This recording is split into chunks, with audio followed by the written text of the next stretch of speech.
cornfield. He told himself it was wind in the stalks, nothing more. But the sound had shape, and it carried a tune the way a bottle carries a ship. It rose up from the edge of the north field just before midnight, thin and certain, 3 notes first, then a run, then a pause, that felt like a person making room for breath. The night in Story County, Iowa, was the kind that makes a kitchen window into a mirror. He stood with one hand on the sill, the other around a chipped mug, and the whistling kept at it, unafraid to be heard. Before we begin, tell me where you're listening from and what time is it there? This was late September 2015. The day had been warm, sky rinsed clean after a brief storm, gravel roads drying into their usual rattle. The farm sat a mile and a half south of Nevada, east of the Skunk River, where it hooks like a lazy elbow. The corn had gone that heavy, dull gold that means the grain is ready and the husks are sick of holding on. In the house, the bedside clock down the hall said 11:52. On the porch, a moth bumped the bulb, reconsidered, bumped again. Merritt Dow listened and felt his scalp move, the way skin does when a memory gets up and looks at you. He had heard whistling most of his life, but not like this. His father had been a whistler when he repaired the sickle bar, when he checked the tension on the auger belts. His grandfather, too, walking the rows with a plug of tobacco and a tune older than the tractor. Merritt could place a tune by county if you gave him a night and a jar of iced tea.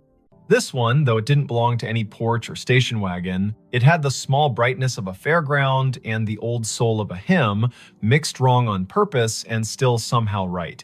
He set the mug down, pulled on his boots without bothering with the laces, and stepped into the porch light. The whistling came again, 3 notes that stepped down like someone walking off a train. He clicked off the switch. The yard went honest. The gravel drive was a gray river. The corn made its tinny rain sound whenever the breeze remembered its job. To the north, the trees along the fence line held their breath. Merritt had a habit of heading toward curiosity as if it were a calf out past the fence that needed fetching. He took the flashlight from the hook, the heavy kind with a rubber grip, and checked the batteries the way a person checks their pulse. He told himself this was neighbor trouble, or a kid from town testing bravery on a Friday dare. He told himself this was what the night does to grown men when sleep holds them by the elbow and then lets go. He told Dinah, the old collie, to stay. She licked once, turned in a tight circle on the porch rug, and stayed. He crossed the yard, past the big maple that had survived lightning by pretending it hadn't happened, and stepped onto the headland by the north field. The first row took him in like a store's door chime. The stalks were tall and dry, leaves bent into knives. The ground was soft from last week's rain and held his boot prints as if for reference. He waited for the whistling. It came from farther in now, or the rows had changed the way sound bends when it's forced to choose a path. He chose a path. He took row 18, the one that ran with the slight slope and the way water teaches roots to drink. His father had run the planter careful this spring, GPS straight when the signal behaved, by eye when it didn't. Row 18 should have held like a rail. The stalks pressed against his sleeves. The flashlight beam drew clean wood into the dark leaves, bleaching white, silk like old hair, dirt a puzzle of last year's husks, and this year's pennies of mud. The whistling stopped. He stood still. His breath sounded like someone else's in the mask of leaves. He tasted dust. He listened until listening felt like a rope he had to keep from dropping. Farther north, down toward the low spot by the drainage tile, it started again, only louder, as if the person had turned their head and decided the audience was worth the effort. Merritt moved. 3 rows over, the tram line cut across, a packed strip where the sprayer had gone in June. He took it. The corn arched overhead, leaves flicking his ears.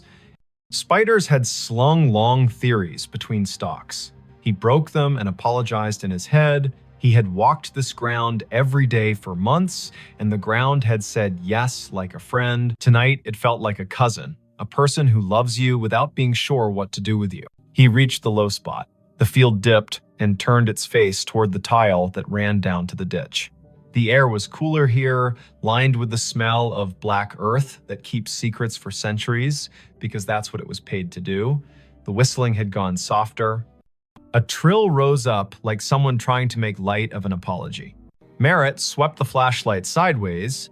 The beam caught the blue reflection of something small and glassy. He crouched. A marble. Blue, with a pale ribbon curled inside, half under a leaf. He touched it with one finger and felt the way glass feels when it learned patience waiting inside a pocket for its chance.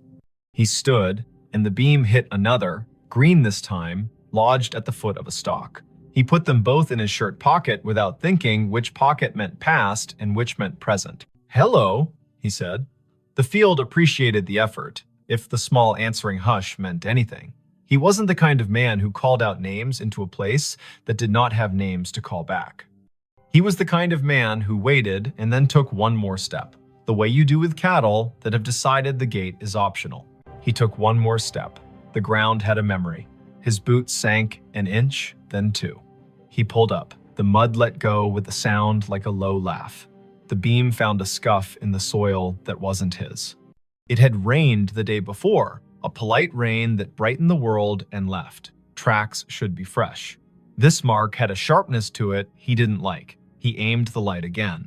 The scuff came to a point. Not deer, not raccoon. A toe of a boot slid sideways and corrected because the body above that boot had decided to remain upright. The field held that story and did not mind telling it. The whistling kept on. It moved east. Merritt moved too, allowing the rows to push him into the old waterway nobody planted because it cost more to argue with a ditch than to go around. He hit the bank and paused. The sound was close enough now to feel the mouth that made it, the slight wet at the end of notes, the breath through teeth. Above the ditch, on the fence line, a scarecrow leaned into the moon like he had been invited. Merritt had dressed him in a flannel shirt in July to keep the birds from laughing outright. Now the shirt's checks looked like an argument. The hat had blown off sometime in August. The steak had a twist in it the way wood does when it was alive and insists on a personality after. The scarecrow whistled. Merritt's body did not move in the way of cartoon men. He did not jump. He did not fling the light so hard the beam went to the stars. He stood, the way a person stands when what he sees insists on being nothing but what it is. He put the light on the scarecrow's painted mouth. The paint was flaked, the smile wrong on purpose. His father's old gloves were nailed to the crosspiece, fingers bent into permanent work. The straw at the neck had learned the shape of wind and refused to unlearn it. The tune came again from behind the scarecrow, clipped by fence wire and field. He played the beam along the fence. This line had been his grandfather's.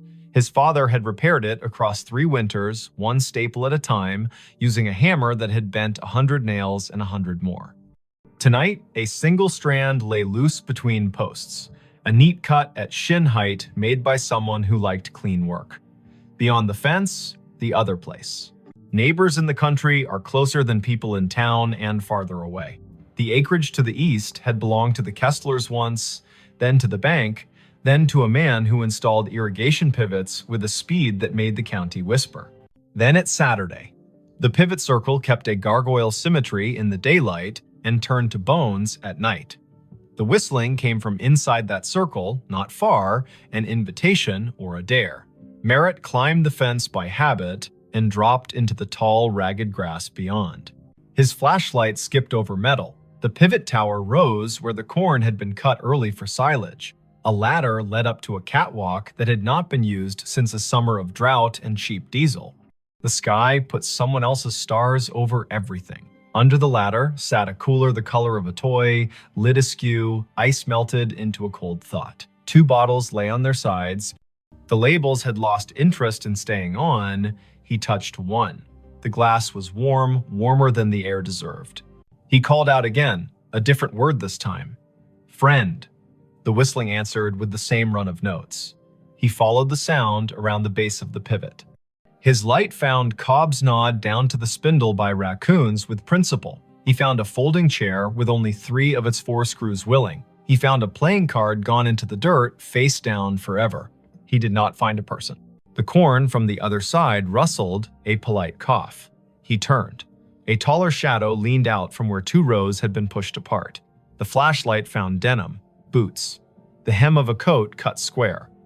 A hand. The skin had the tint of rural men, year-round, sun-washed, wind-scoured. The fingers were long and still. The hand did not wave. "Evening," Merritt said. He stepped closer. The shadow stepped back. The hand slid into the rows, as if hiding from a photograph. The whistling receded down an aisle of stalks, clean and straight as a hallway. He went after it. Later, he would say he never chose to follow, and he would not count that as a lie. The rows insisted. The sound invited. The night did what it always does when a person leaves a safe light and enters a place built to fit bodies only one at a time. It made a mouth and decided whether to swallow or to speak. The field spoke directions in leaves. He followed until the path tried to teach him regret, and his feet refused to be taught. At the heart of the pivot circle, the ground sank another foot. He stumbled once, caught himself against a stalk so dry it cut his palm in a clean straight line. He swore, quietly, with vowels only. The whistling had slowed.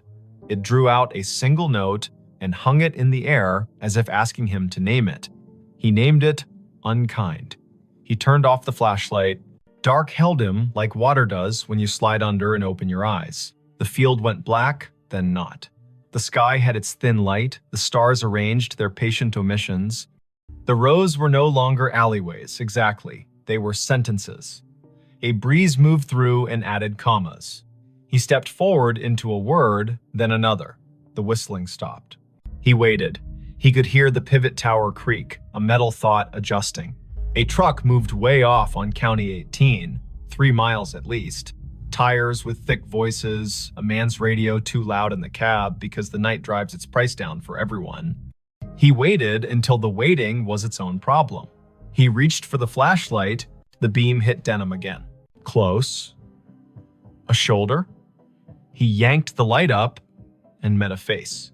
It was not a face he knew from today. It might have been a face from a photograph under glass at the county fair, past names, eyes poured in. The hat was the wrong cut for now and the right cut for when hats were more than hats. The eyes adjusted to light with the slow patience of a barn cat in a doorway. The mouth held a shape that wasn't a smile and wasn't what comes later. The cheeks were hollowed in, the way working men's cheeks sag when they finally let the day have them. "Don't," the man said, not loud. He lifted one finger the way a teacher does when she'd rather not get stern. "Don't shine." Merritt lowered the beam to the man's chest. The denim had a tag that read, "Kessler in faded thread," as if a mother had stitched it when mud was the usual weather. The man nodded, brief. He put 2 fingers to his mouth and whistled the run again. The note slid under the leaves and came back altered by straw and distance. "Had to see if you'd come," the man said. He did not offer his name. He did not ask Merritt's. The field did the introductions it believed in. The man tipped his chin toward the north, where the ditch had cut a new curve 2 springs ago, and nobody called the county because sometimes you let water take responsibility for its own choices. "Come on, then." They went up Row, across the tram line, down again. Merritt kept the light aimed at boots and dirt, the way you aim swear words when children are sleeping in the next room. The man's hands brushed the tassels as he went, leaving no sound. The field learned him and forgot Merritt in the same breath. They crossed into the neighbor's back 40, and the soil changed, darker and more confident. The rows had more to say here. The whistling would come and go like a small animal, checking the air and disliking it. The man stopped at a patch where the stalks had been storm-bent and then righted themselves out of pride. He crouched, hand out, palm down on top of a flat stone that had no business on this ground. The stone was square. It held an iron ring in one corner. He tapped it. The sound returned like a jar lid. "Used to be a storm door," he said. "For the root cellar. They built the house up there." He flicked his eyes toward where the stars thinned and the silhouette of a ruined chimney picked its teeth on the horizon. "Tornado took it in '54, you know that." Merritt nodded. He had heard the story. The county leaned on that year. It changed the way people believe in roofs. 3 days after, the man said, setting his palm to the stone like a pledge, "My brother thought he heard whistling here. We believed him because he was the kind of boy who told the truth, even when it meant he had to walk back and fix something. He followed it. Everybody followed it. Men with boots and women with cakes and ropes and tubs and a feeling of the back of their necks being breathed on. We pulled the stone up, we brought lanterns. It goes under like a snake down there. The cellar does. We didn't find anyone. No boy, no breath. Just apples rolling, because that's what they do when people die. Things keep their job anyway. We closed it back up. Weather put a shoulder on it. And now, he stopped. The whistling came, this time from under their feet. It rose up through the stone like a trick, thin and mean and a little proud, a tune that went square, then wandered off the edge. The iron ring shook against its socket with a burr. Merritt felt the hair along his forearms ask for a vote. Now, the man said, it calls people here when it's time. He put his hand on the ring. I'm tired of it calling people here who are not me. He lifted. It did not rise much. The hinge had rusted itself into religion. The man looked at Merritt, not pleading, exactly, not persuading. He looked like a person offering you the end of a sentence the world has been running too long. Merritt set the flashlight down on its base and got his fingers under the corner. The stone was heavy-hearted, more weight than mass, the kind of weight that comes from being asked to hold back a story. They lifted together. It rose an inch, then two. It settled on a ridge of broken brick. The smell answered before the dark did. Apples, old and bitter, work that had gone on without supervision. Cold earth that had kept promises by crushing them. A draft moved across Merritt's knuckles. It took his body down a list to be sure each part remembered what stand means. The whistling ran up inside the gap and out. It had volume now. It wished it had a throat. It would have stopped if someone had blessed the night right then and said, go on to sleep. No one blessed the night. Merritt and the man held the stone a second longer, then eased it down onto a stick propped like a tired knee. The gap held. The dark inside threw itself at their eyes and bounced back, patient. They did not aim the flashlight in, the man would not have it, and Merritt knew enough to trust someone who belonged to a place this much. They listened instead. The whistling ran its tune twice, then twice again, and each time the final note sagged, as if asking someone to let it lie. Why me? Merritt asked. He wasn't offended by the question. He wanted a reason that could wear a hat. You were the one who heard it honest, the man said. You stayed at the edge of your field as long as you could and still came. Some men run because they want a story to tell about themselves. You came because you wanted to know who to go fetch. Merritt shoved down the part of himself that softened at that. He bent, slid his hand into the gap until his fingertips touched the dirt at the lip. It was cool, the way a basement never loses January. He searched by hand, careful for glass. Nothing but pebbles and the slow grind of last century's lessons. The whistling faltered. It shortened itself and became 3 notes, those 3 notes he had heard at the kitchen window, the 3 his father had bent into the radio between ballgame innings, the 3 his grandfather had used to call a dog that never needed calling. He withdrew his hand and stood. The man had his head down, listening as if his bones were the receiving equipment.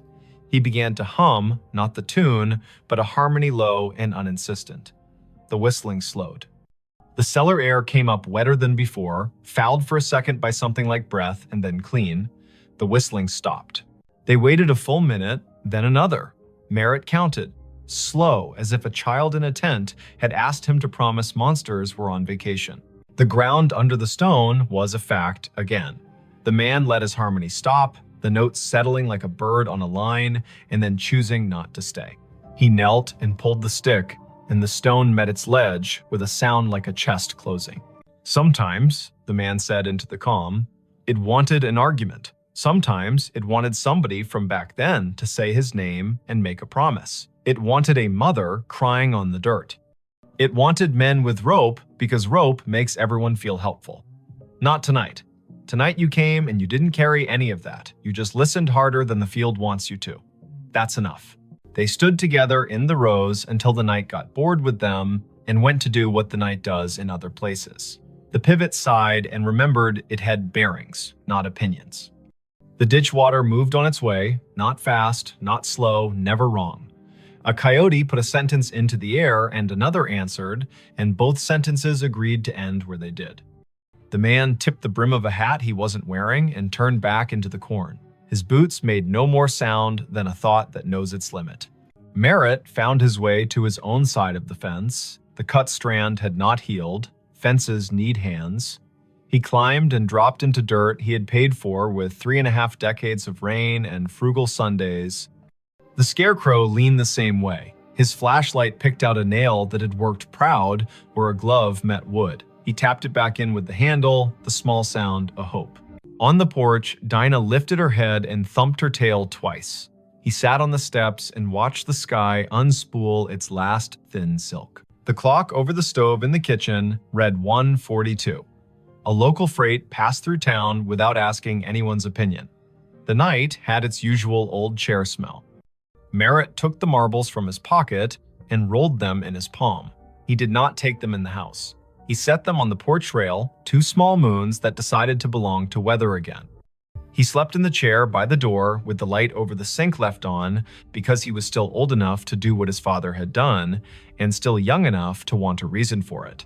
In the morning, his neighbor from across County 18 pulled into the drive with the casual angle of men who do not use turn signals because everybody already knows where they're going.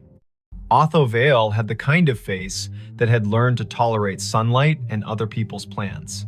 He stepped out, looked toward the north field, then at the porch where the marbles caught the first slant. He paused. "Thought I heard it last night," Otho said, as if they'd been in the same dream and had already agreed on the parts to keep. "I didn't come. I was afraid if I went, I'd bring the wrong thing with me. You go." "I went," Merritt said. He poured coffee into a cup that had chipped the day his daughter drove away, with her car full and her eyes wider than they had any right to be. He handed the cup down. "There's a stone out there. You know it." Otho nodded. "Been there longer than you and me combined. Some things are a door, and some things are the breath you take before you knock."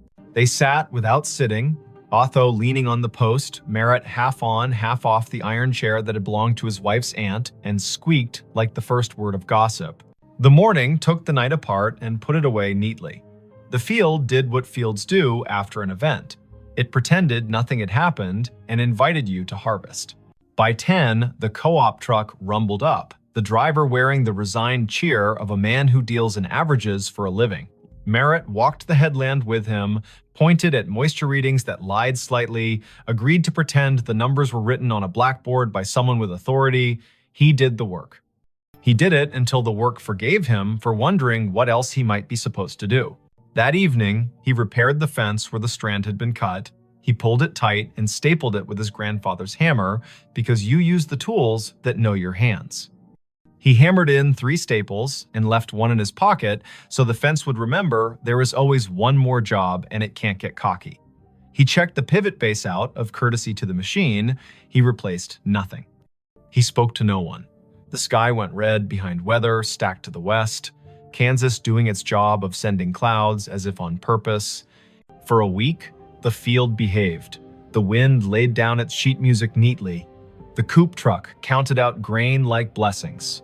He slept at the proper times and did not wake to odd hours with the feeling of someone whistling at the edge of his life.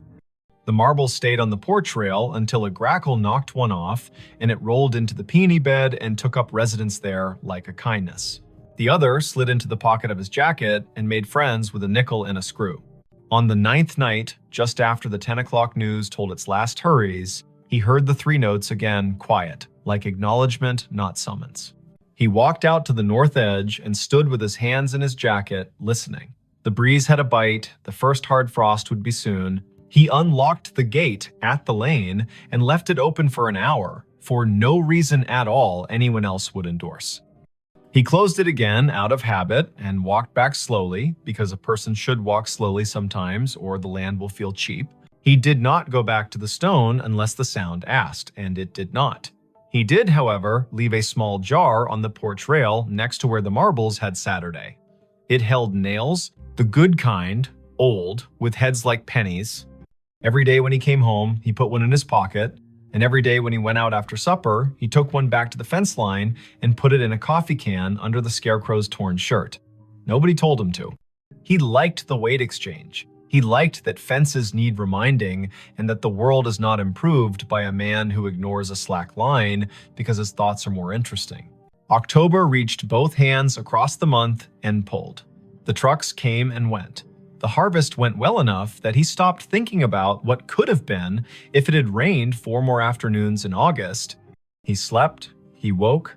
The whistling did not return in any way that made him leave his chair. He began to tell himself he had imagined a portion of it, as a man will do when a thing does not ask for money or apologies. Near Halloween, his daughter called from Cedar Rapids, a night shift at the hospital, voice folded with fatigue and the kind of joy that remembers to leave room for the day. He told her about the fence and the harvest and the brakes squeal on the auger wagon that he had decided to live with until January. He did not tell her about the cellar. He would, maybe, when she brought the little boy down for Thanksgiving and they stood by the ditch and talked about frogs like a miracle. He would, maybe, if the field asked them both. In late November, after the last corn went into the bin and the bin talked in its sleep, the county put on its winter color. The field showed ribs, the ditch showed its honest bottom. The wind took one of the scarecrow's gloves, and Merritt did not replace it because some things are beautiful at half done. He walked every line of his ground one afternoon with the sun low and the temperature willing. At the fence, by the pivot circle, under the coffee can where he had been giving the fence its nails, he found a small thing. A train ticket for a child, maybe, not used, edges scrolled by, damp and patience. The print read, Nevada to Ames, 2 bits. He turned it over. On the back, someone had written 3 notes the way some people know and others never will, little ovals marching up and down a ladder of lines. The ink had migrated slightly into the paper, the way memories do in older heads. He put the ticket in his pocket with the nickel and the screw and the marble that had refused the peony bed. He looked toward the stone without moving his face much, because a person does not want to give a field reason to brag. He said thank you into his jacket as if the cloth were a helper. He walked home. Winter did what it does. It scoured the county down to the essentials. It made the roads into suggestions and the kitchen into a chapel. It put the sound of the furnace into his bones and the number of snow shovels in the garage into a bigger argument than necessary. The whistling came once or twice in a blow that turned the mailbox into a hooded thing, and when it did, he stood at the window and let it be. The way you let a neighbor sing one verse of a song you only half like because he is your neighbor, and you hope the reverse is also true. When spring returned, hesitant and then reckless, he walked out to the stone once in daylight. He stood there like a person does when he's about to open a letter he has already read. He put his hand on the iron ring, and the ring chose not to move. He felt only cool metal and the idea of a door. He said the name of the boy he thought must have once practiced whistling there, not loud, not soft. He thanked the man with the Kessler tag for nothing and for everything. He went home and planted, because that is the part of the story a farm writes to remind itself the ending belongs to the ground and the beginning belongs to the same. If you ever hear 3 notes carry clean from a field at midnight, and you are the kind of person who can tell the difference between wind and a message, remember this. The first step into the rose is a promise. Don't make it if you intend to perform yourself for the dark. Bring only your boots, your breath, and your willingness to be the person who will go fetch, not the person who will tell about fetching. Don't shine your light straight into old places unless someone who belongs to them asks you to. Lay your hand flat on what needs closing. When a tune that has wandered too long finds its last note, let it. When a door that has been heavy learns again how to rest, do not hire that door for different work. There are states where cornfields wear their ghosts like belts. There are ditches whose water knows the names people set into it. There are stones that have been held down by weather and held up by stories.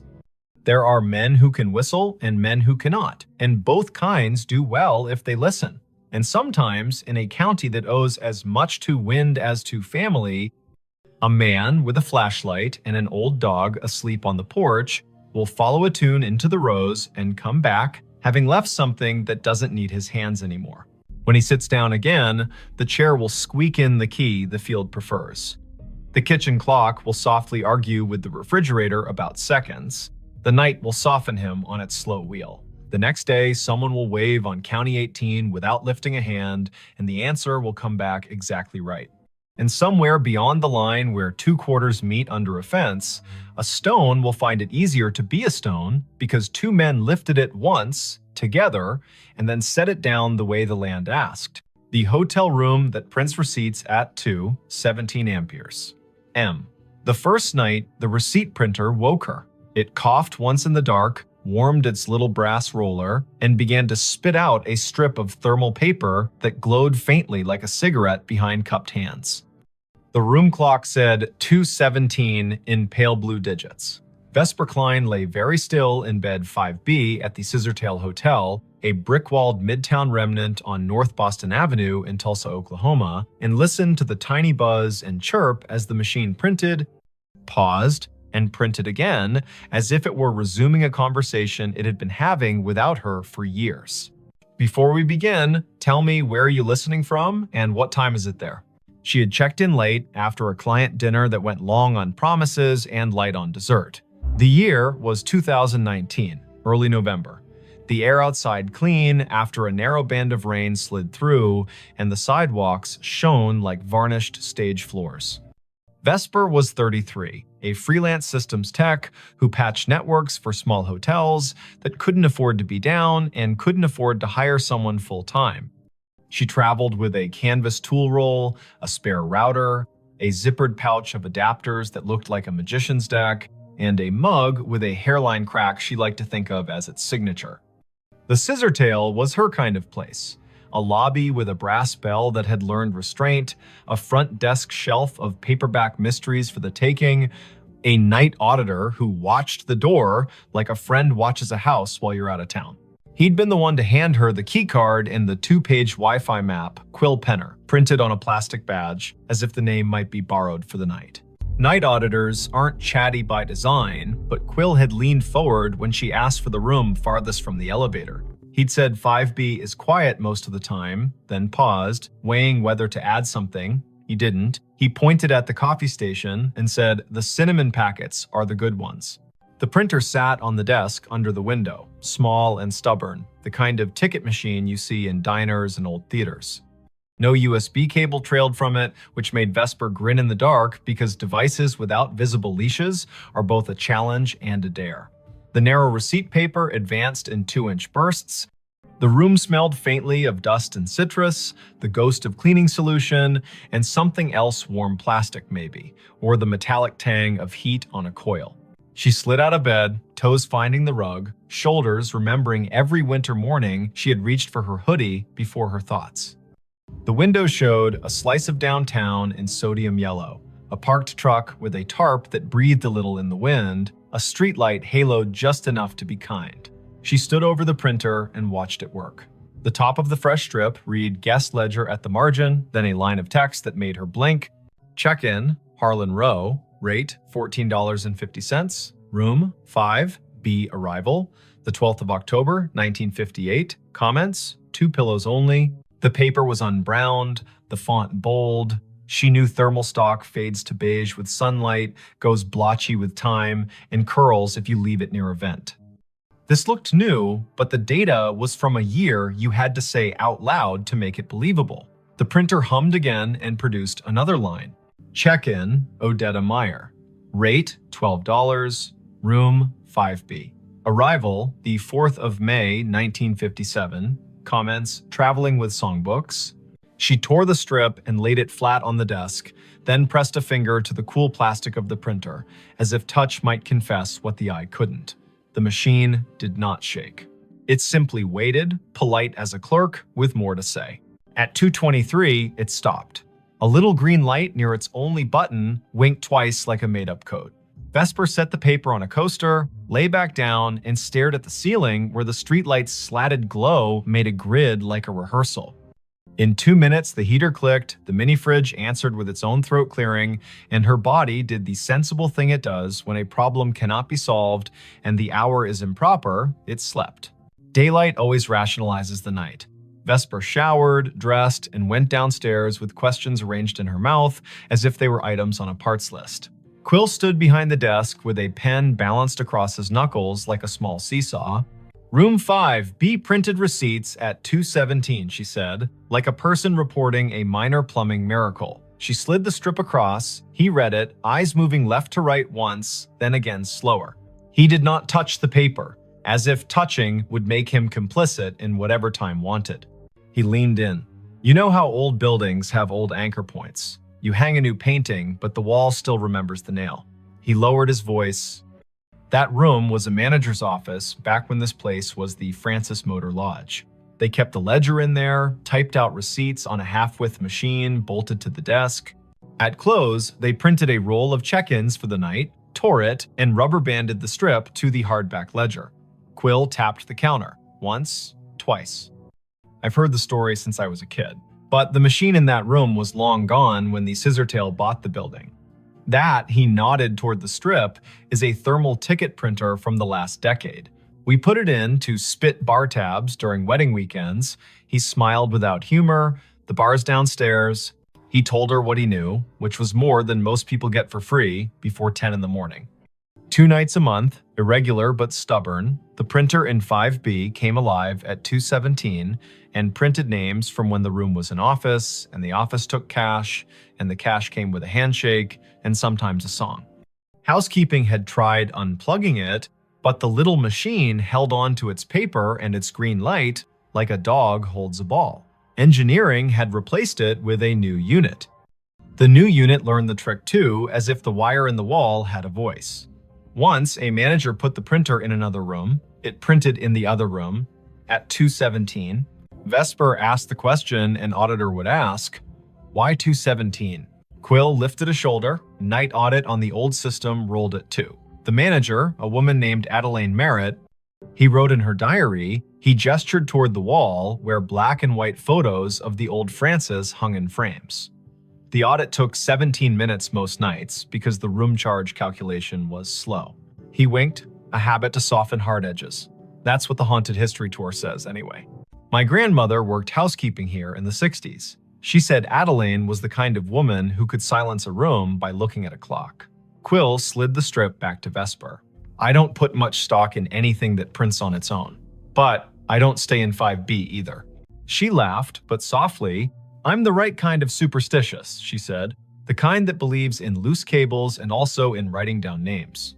She folded the strip, tucked it in her notebook, and promised the front desk a stronger signal on the north wing by supper.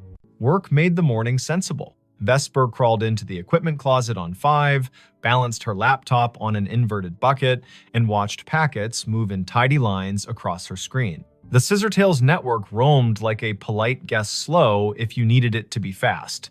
Fast if you weren't asking. She pushed a firmware update, tuned channel widths, stood on a chair to re-angle a ceiling antenna the way you point your head to listen better. Lunch came from a food truck with a chalkboard menu and a line that made the air smell like cilantro and good intentions. She ate on the loading dock, the sun finding her cheekbones and telling her to stop worrying about things no one pays you to worry about. The second night, the printer coughed at 2:17 on the dot. The room's clock, which she had not trusted since it flashed 12:12 after she plugged her phone charger, matched her wristwatch exactly. The printed strip listed names again, 5 this time, each with a rate that made the era plain. Miguel Corrado, Della and Sten Bay, Bellamy H. Cross, Traveling Sales, G. Whitlow. The comments field sometimes added a phrase that felt like a quotation. Traveling with songbooks, baby sleeps light, keep the radio low. She tore the strip and laid it beside the previous one. The heater ticked its approval. She sat cross-legged on the rug, laptop open, the printer's power cord draped across her thigh. If it's a room ghost, she murmured, it should ignore me. If it's a network ghost, I may as well listen. Her laptop saw the printer as a simple thing on the subnet, a networked ticket device with a default login and a queue history that should have been empty and wasn't. Vesper scrolled. A job log rolling back months logged exactly 2 entries each night with the flag source, Legacy. Someone had written a silly little module into the Scissortails aging property management system, a module that echoed old file structures for nostalgia tours during October. She'd seen that kind of thing done for fun. But this module contained descriptors she didn't recognize. Ledger spool, carriage return key, ribbon jam. These were words from a different machine.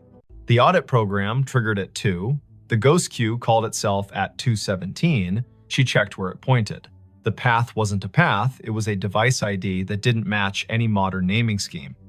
She pinged the device. No answer. She traced the MAC. The vendor code came back to a company that died before the internet had central registration. That made her skin feel too tight. In the morning, white coffee cups clacked, and the lobby television played low, the weatherwoman pointing at a band of storms where storms like to form. Vesper asked Quill if there were schematics for the old building. He pointed to the office behind the desk. Ground plan framed on the wall. Maybe useful. The hotel had been 2 buildings stitched at the seam. The Francis Motor Lodge on the east, a narrower annex that used to be a savings bank on the west, joined by a flyover corridor at 3 and a clumsy arch at 5. Room 5B sat where the old bank manager's office once had been, according to a penciled note at the edge of the plan. There, a scrawl, printer niche, in lighter pencil, spare line to basement. Quill warmed to the problem the way night auditors do when daylight invites them to be citizens. He called maintenance. A man named Orson arrived in a polo with his name stitched in blue and a toolbox that had its own opinions. Together, they moved the desk in 5B 6 inches and then 3 and exposed a painted-over conduit hole at the baseboard with a thumb-width chase running down into the wall. Orson whistled between his teeth. "That's no Romex. That's armored cable from a generation that believed steel could keep time." He tapped the baseboard with the handle of his screwdriver. It answered with the hollow ring of an old closet. In the basement, they found the closet where the spare line went to not exactly die. The air was colder down there, humid the way the past is humid. A metal cabinet stood against the wall, padlocked, a gray panel humming like a neighbor practicing scales. Orson tested the lock with a pick he swore he hadn't lost. The door swung open. Inside, another little printer sat, twin to the one upstairs, its power indicator dark, its paper roll neat as a submitted term paper. A thin cable ran from a bracket down into a conduit box with 2 stories to tell. One was modern CAT cable, patched to the scissortails switch. The other looked like fabric-insulated wire on lead. Orson touched it with reverence and withdrew his hand. "You shouldn't be alive," he murmured to the box. Then he turned to Vesper. "Want me to pull the breaker for this room tonight at 2:15? See if it stops." She shook her head before she quite knew why. The motion felt rude. "Let me listen once more," she said. "Then, if it's a loop, we cut it." The third night, nothing is supposed to happen. Patterns prefer 3 as a way to make you distrust them. Vesper made tea in the room kettle with the cinnamon packet Quill had sworn by. She texted her brother a photo of the printer and a caption that read, "Haunted Bar Bill." And he sent back the shrug emoji that meant, "I love you, but weirdness is your brand." At 2:17, the printer began, but this time the sound rode a breath of air cold enough to raise her arm's small hairs.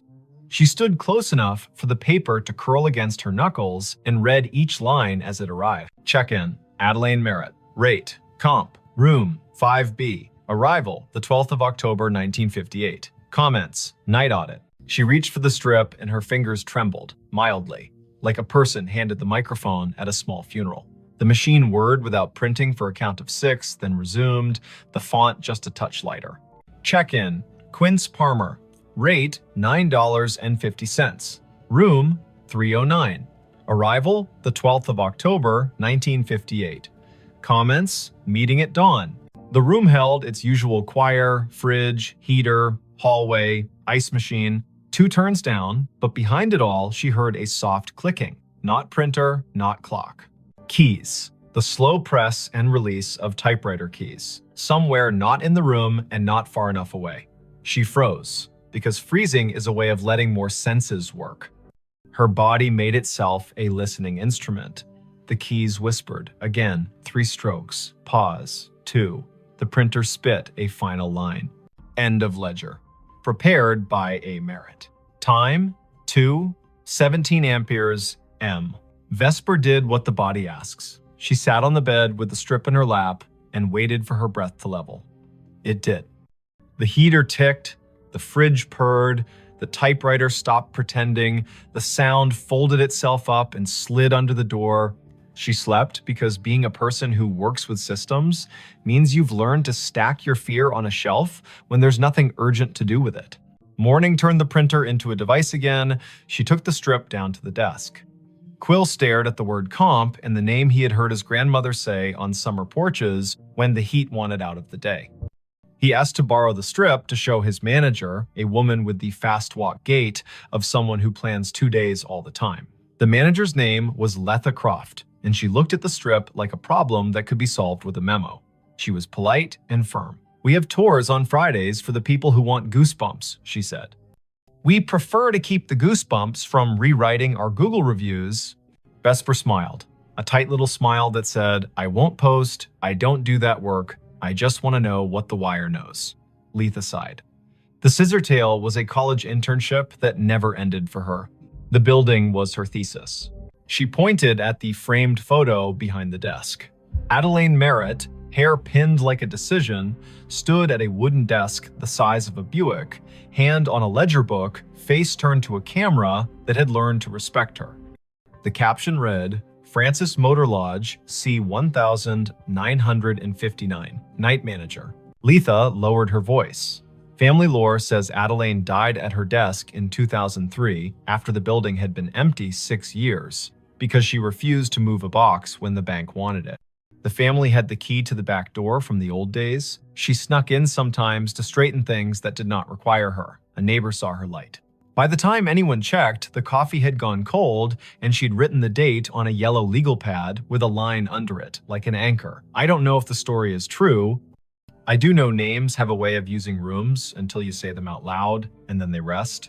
That afternoon, Vesper sat on the floor of 5B with her laptop and a coil of patience. She sniffed the packets between server and printer and saw the little ghost job present a string of bytes at 2 minutes past 2, announce itself as ready at 2:16, and request the queue at 2:17 with a line that included a date spelled in words, not numbers. October 12. She set a capture to record it tonight. She did not know what she would do with the proof, but the act of capturing felt like putting a box around a wild thing without requesting its death. The fourth night, she did not sleep. At 2:16, the room gathered itself. At 2:17, the printer began. The first name landed like a quiet gavel, Harlan Rowe. Again, as if the ledger wanted to list the set that belonged with the date, as if the building had a playlist for that night and needed it to end correctly. The second name, Odetta Meyer. The third, Quince Palmer. The machine word, then it printed a line that wasn't a line she understood. Checkout, A. Merritt. Time, 2:17 amperes. M. Balance, $0. Drawer, locked. The room changed temperature by a needle's width. The way a body registers changes a thermostat does not. The typewriter sound returned, louder, as if the keys had moved closer, as if someone had rolled the desk chair to the doorway. Vesper stood. The bathroom light made a rectangle on the carpet. She turned it off and let the room be only the room. In the dark, a kind of courtesy arrived. She spoke to the space like a person speaks to a skittish animal. "I hear you," she said softly. "I see what you print. If you're finishing something, finish. If you need a witness, I'm here." The keys worked once, gently. The printer fed a final inch and stopped. The heater clicked off as if called on. The fridge made a small, delighted sound, the way fridges do when they extract a victory from physics. Vesper lay down slowly, like a person trying not to wake a toddler, and watched the window make a square on the wall. She did not sleep much. She did not feel punished by that. On Friday, Quill called his grandmother. She came in with a smile that wore 80 years as if they were a favorite cardigan. Her name was Thalia Penner. She had hands that did hair buns right the first time and eyes that counted change without looking. She stood in 5B and curtsied to the air, lightly, like a joke only the past finds funny. She pointed at the baseboard where the printer niche had been long before this printer knew it was one. And she told a story the way people in the middle of the country tell them, in straight lines, with pauses for the parts that don't quite behave. Back when the Francis was a stop on the oilfield run, she said, Adelaine kept books for men who couldn't read receipts and kept rooms for women who didn't need to be asked why they traveled alone. She printed the audit every night, tore the strip, tucked it under the ledger ribbon, and locked the drawer.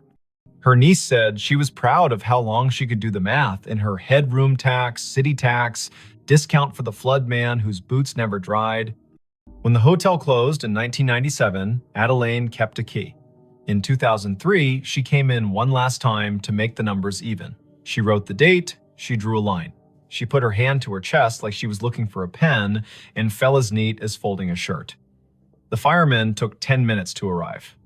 I put flowers on the door, and then the bank put a new lock on the door, and then time put dust on the lock and years on us all. Thalia reached out and touched the printer as if it were the hem of a dress in a department store window. Adelaine believed in drawers that closed, she said. It sounds like over again at 2:17, she gets to do that part, finish the roll, tuck it in, say goodnight to accounts. She is the kind of woman who would find that worth doing. Vesper spent Saturday building a workaround that no manager had asked for and no ghost could be fooled by.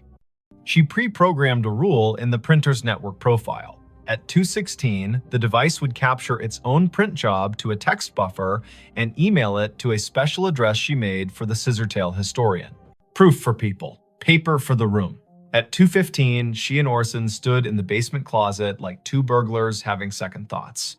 Orson touched the breaker switch. He looked at her. She did not nod. He did not flip it.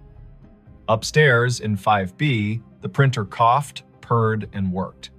Down here, the old gray panel vibrated, soft as sleep. At 2:20, Vesper's email pinged her phone with a single message. Subject, ledger. Body, 3 lines. Names, rates, the comp, the sign-off. Prepared by A. Merritt. Time, 2:17 amperes. M. She did not sleep that night. She didn't mind. She lay on the bed, hands behind her head, and watched the room recede from what rooms are in daylight containers, shelves, angles, and become what rooms are when you let them be churches. Limits, repetition, silence between notes. She thought about drawers, about the way her work was mostly closing things in the right order so strangers could open them and recognize what they saw. About how a hotel is a machine for forgiving you for not being home. On Sunday, she checked out. She left a thank you envelope at the desk with Quill's name written in neat engineer's block. In it, a printout of the email rule and a small drawing she'd made of the baseboard hole with an arrow labeled here, "The wire remembers." Quill held the envelope like it might be heavier than it was. Letha met her at the door. "I can't exactly put this in a maintenance request," she said, meaning the week Vesper had just spent listening to a machine be more honest than any of them owed their jobs. "But I can tell you what we can do. We can frame a copy of your email in the staff room and call it the drawer letter. We can show it to anyone who works past midnight and forgets that ending is a kindness. We can not run a Halloween promo in 5B because some stories don't belong to customers. We cannot unplug the thing that works for someone who isn't here anymore." Vesper smiled. That's more than most places do for the living. She drove out of Tulsa with the radio off, south, then east, then north again, the planes rolling around her like a low lullaby. She stopped at a gas station where the coffee was too strong and therefore perfect. She called her brother to tell him a story with no real twist and therefore true. She didn't say the name of the printer because sometimes a tool deserves privacy. She didn't say the name of the woman who closed drawers because she had said it enough. She didn't say 2:17 because she had learned to say it in her head as a kind of vow to be kind to the people who work at that hour. Months later, back in Tulsa for a different job in a different building, she walked past the Scissortail one evening just before Christmas when the lobby held a neighbor party. A small tree wore strands of tickets in place of garland bar tabs printed for fun, red inked with dates and little notes in flare pen script. Quill waved from the desk, a Santa hat angled to keep his dignity.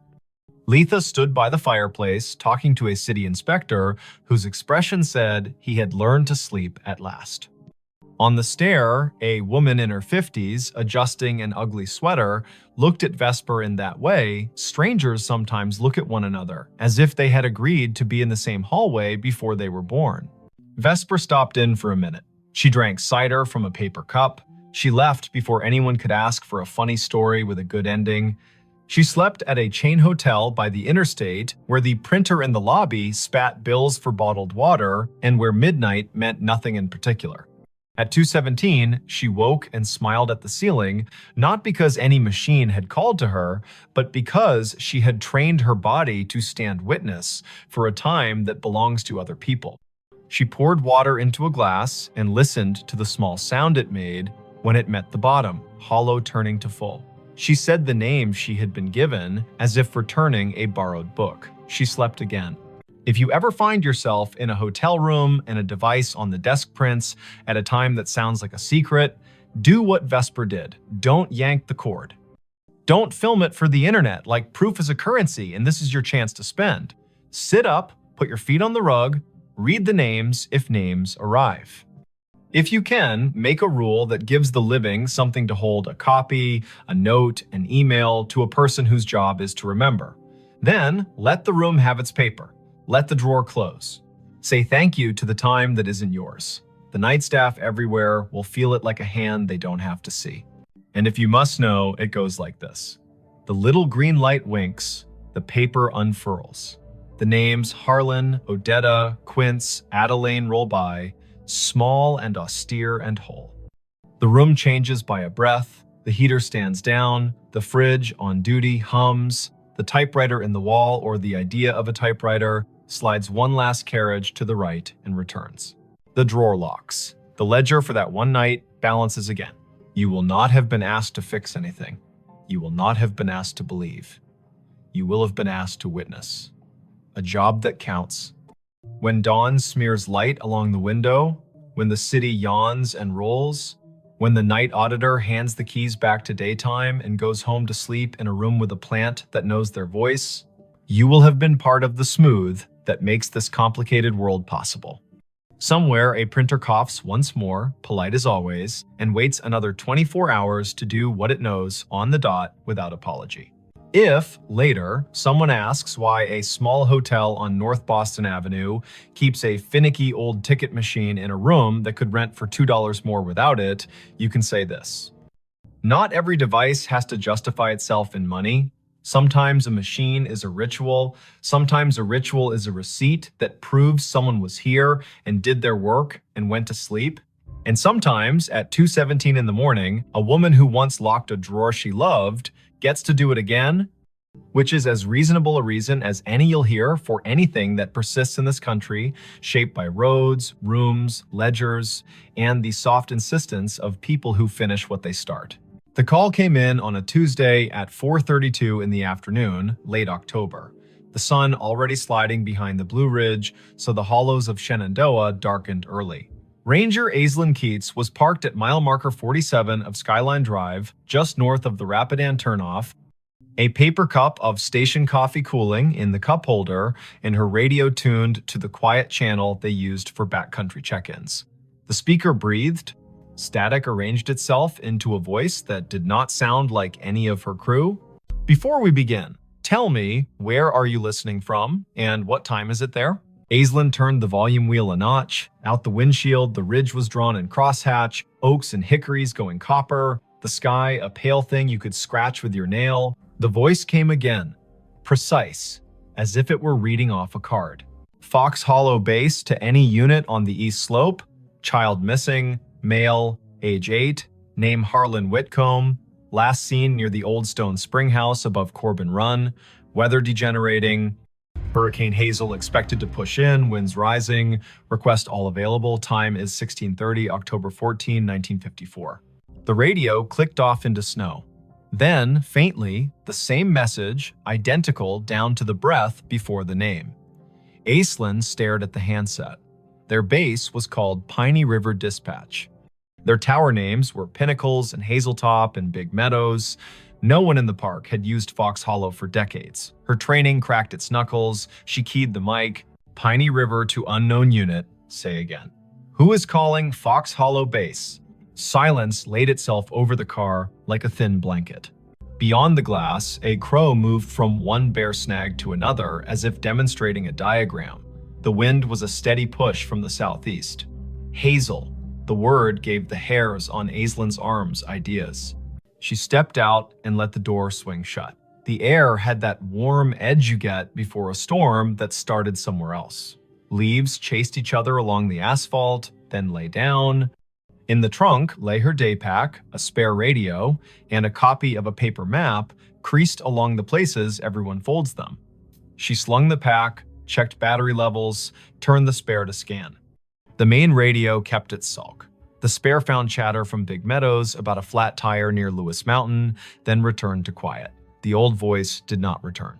Aislinn keyed in to dispatch. Piney, Keats at 47. I caught a transmission, sounds like a vintage call. Reference to Fox Hollow, child missing near Corbin Run, date October 14, 1954. Could someone check the archive on that, see if we have a historical incident report? The dispatcher was a steady woman named Karen, who did not make noises she did not need. Copy, Aislinn. Stand by. Aislinn leaned on the hood and looked east, where the hills tumbled like knuckles, all green and copper and shadow. She had worked Shenandoah 5 seasons. She knew the way the ridges spoke when you asked them right.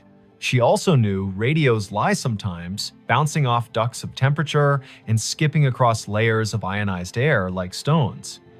She had heard voices from fire towers that had been torn down before she was born, and a farmer yelling to his brother on a frequency no longer assigned to anyone.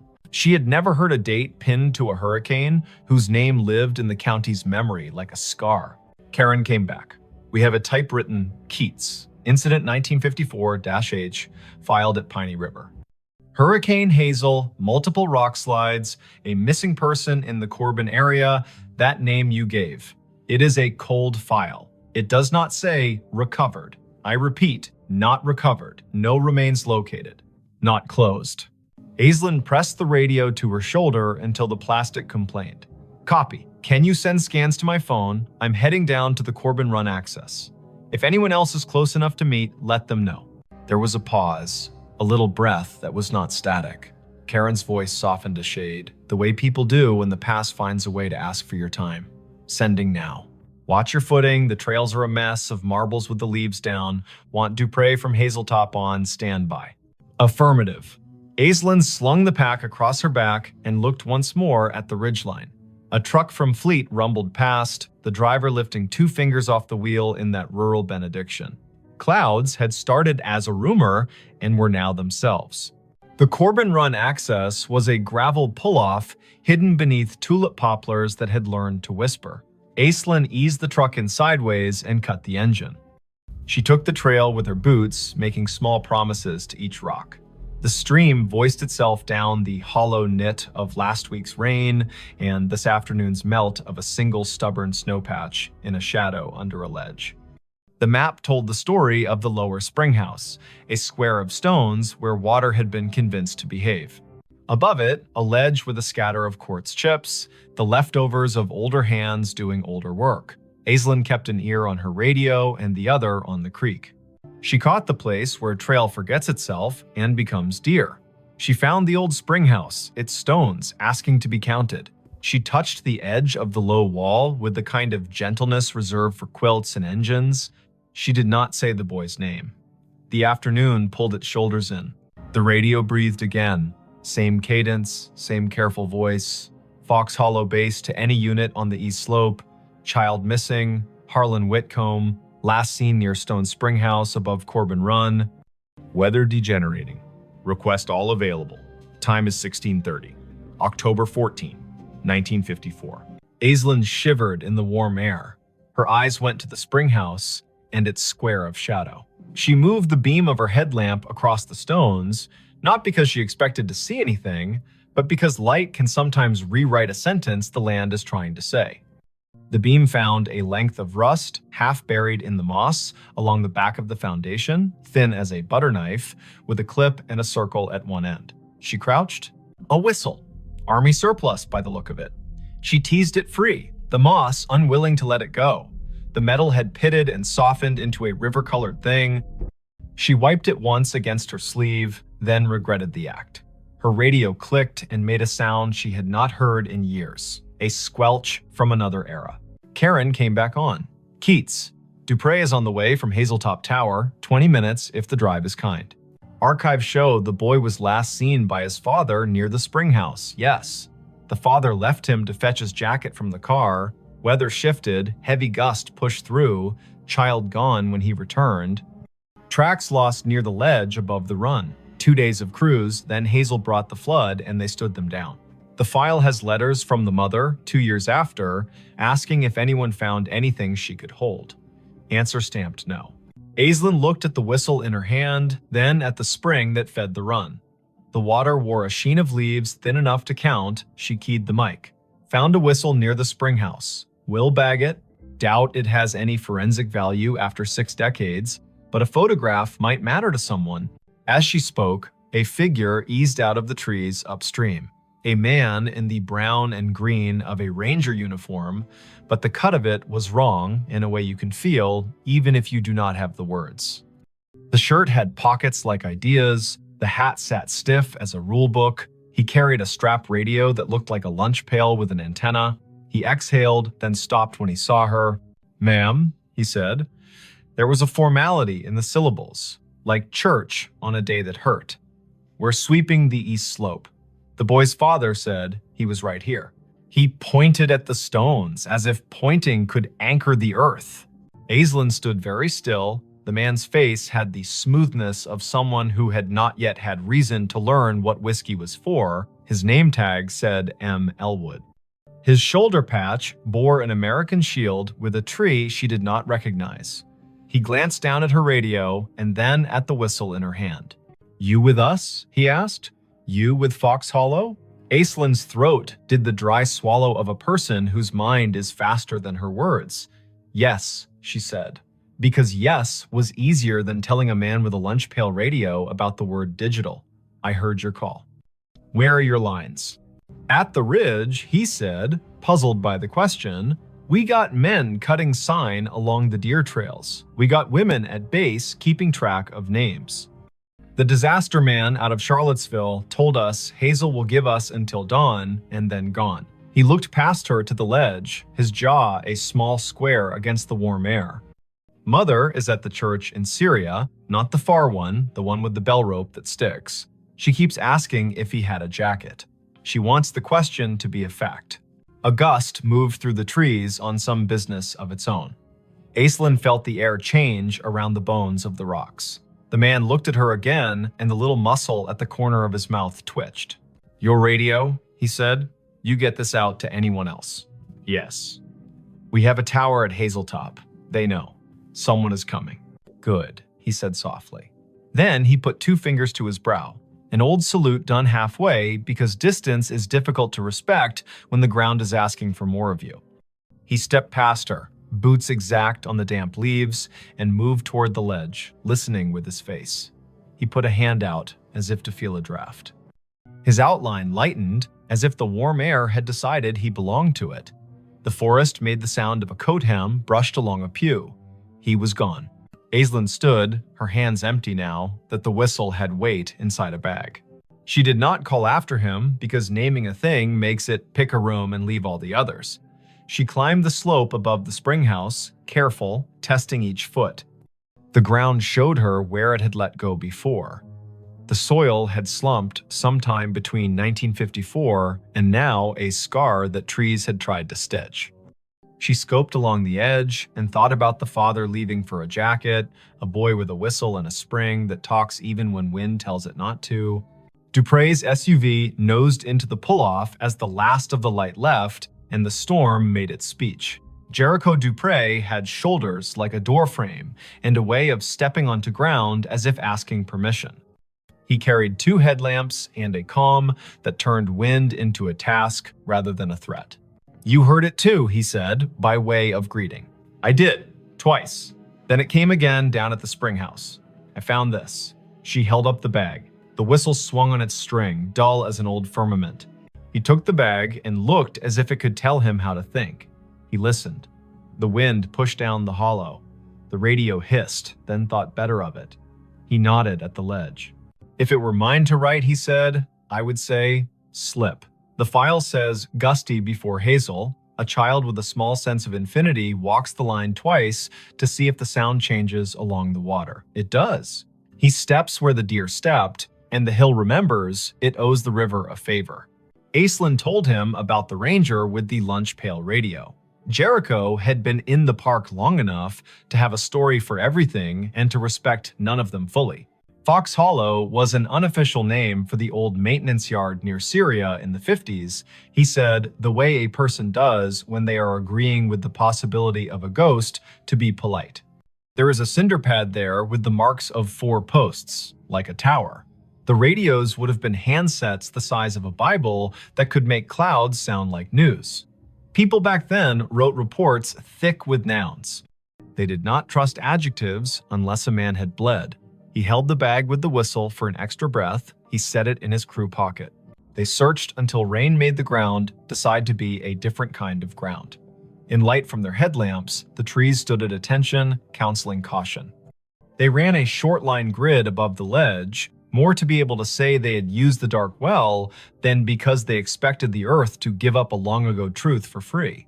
At 9, the radios called them home before the lightning made the argument personal. Karen met Aislinn at the office with a printout. The file had been scanned, crooked, and the edges were black, where the copier had tried to keep history from fraying. The incident commander's name was printed in a firm hand, M. Elwood. A note in the margin had been added later in pencil. Mother moved to Luray in '67, father deceased, no closure letter sent. The pencil note was signed with a small initial A and a dot. Aislinn slept at the bunkhouse with the radio on her nightstand like a dog. She dreamed that paper flapped along a clothesline strung between trees, and she walked the line, reading every letter, her feet lined up on the rocks of the run, the paper turning to leaves as she read. At 3 in the morning, she woke to the noise a storm makes when it finally accepts its job. The world beyond the window went white, then black, then white again. She turned the volume down to half. She watched the rain write gloss on the sill. The radio stayed quiet. At 10, the day pulled itself together into rags. Aislinn drove down to Luray to a blue house where the porch had a swing, and the swing had 2 cushions that had learned how to be rain. She had a name from the file and a phone number that still worked, to her surprise. A woman in her 80s opened the door with the careful welcome reserved for officials who might be good news or could be kind even if they were not. "I am Aislinn Keats," she said, ranger with Shenandoah. "I am here because a storm pulled a thread and we saw where it ran." The woman corrected her posture and straightened the collar of her cardigan as if a story would take her picture. "My name is Tilda Whitcomb," she said. "We did not know how to leave him there, so we stayed. I have a loaf of banana bread that forgot the raisins on purpose if you are the kind of visitor who does not mind crumbs." Aislinn sat at a round table so clean it looked like a rule. The banana bread was honest, the tea was strong. Tilda put her hand on the tablecloth and kept it there as if the cloth would be steadier if it knew she was not going anywhere. She said the name Harlan like a stake you drive into ground so the tent knows where to stand. "He whistled 3 notes, Tilda said. "The tune the train plays when it comes into Luray, because his father used to take him to the crossing, and they would wave at the men who stand like saints. 3 notes, and then he would laugh, because he was practiced at laughing. The wind took the notes and did not give them back. My husband ran to the car, and the sky changed. They told him on the radio he had until morning. You can live your whole life in a sentence like that." Aislinn put the bagged whistle on the table. The string looped like a sleeping thing. Tilda did not reach for it. She looked at it as one looks at an old photograph that has learned how to move. "I did not get a letter," she said, and smiled small to prove she was not accusing. "I understand how papers behave. I was a clerk before my hands forgot to love the carbon paper. I suppose I wrote a letter in my head every day for 2 years. Then I stopped asking out loud. You cannot keep asking the same question without turning into a different person." The whistle sat, silent, older than most of the kitchen. Tilda looked out the window, and the window looked back.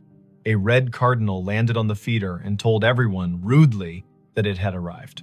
Tilda laughed at the bird, and the laugh made her look like a photograph of herself. Aislinn asked about the ranger named Elwood. Tilda's eyes softened. "Martin Elwood went to our church," she said. "He was the kind of man who knocked on the door with his hat in both hands. He brought us a bag of oranges at Christmas and apologized as if the oranges had failed to be children. He wrote the report because that is what he could do, and he built a cinder block box for the tower that was not a tower, and then he got quiet, like men do, when they find out the world can keep a thing from them and they still have to go to work. Back in the truck, Aislinn let the radio hum. Big Meadows asked Pinnacles to send a set of cones to mile marker 62. A bear stared down a minivan with an intensity that made the parents breathe like swimmers. Life had resumed its insistence. She turned the truck toward the old maintenance yard near Syria, the one Jericho half remembered as a place with 4 posts and a name more rumor than rule. There was a cinder pad there for sure, now half invaded by chickweed and ambition. Someone had collected beer cans along the edge and arranged them by brand into a timeline. Aislinn walked the perimeter and crouched at a corner where the concrete had spalled enough to show a rebar smile. She brushed the dirt aside with one hand. A penny lay there. The year was 1954. She laughed, because a park and a story will sometimes give you too many symbols and you have to choose which to be corny about. The wind rose toward evening. The radio stayed in this decade, obedient and dull. Aislinn drove the ridge road, watching the color slide toward Bruce. Back at the office, Karen handed her a thin envelope with a stamped return address that made Aislinn's scalp feel like it had learned something. It was from an amateur radio club in Harrisonburg, a man who had heard the show Aislinn, sometimes called During Slow Nights, the one where listeners told stories of radios hearing the wrong things on purpose. "We pick up oddities when the weather steeps the air," the man had written. "Old distress calls, ham tests bounced off airplane wings, bombers from the 40s practicing. Once, a train dispatch from 1960 rolled through on a rain so thick you could chew it. There are names for this, and none of them explain it. The way I think of it is this: time breathes shallow near storms. If a voice was loud enough once, and the same air returns, you might hear a ghost that is not a ghost. Not dead, not alive, just not finished talking." That night, Aislinn drove down to Corbin Run one last time with a single job.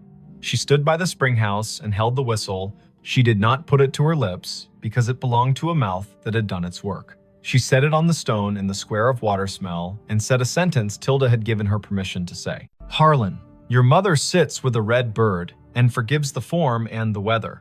We leave you where you are, not lost now. We know the place that held you. We will name it even if the stone refuses to." Thunder argued with a ridge to the west. Aislinn picked up the whistle, tucked it back into the bag, and snapped the bag shut the way you close a letter you cannot ignore any longer. Her radio breathed and then found words.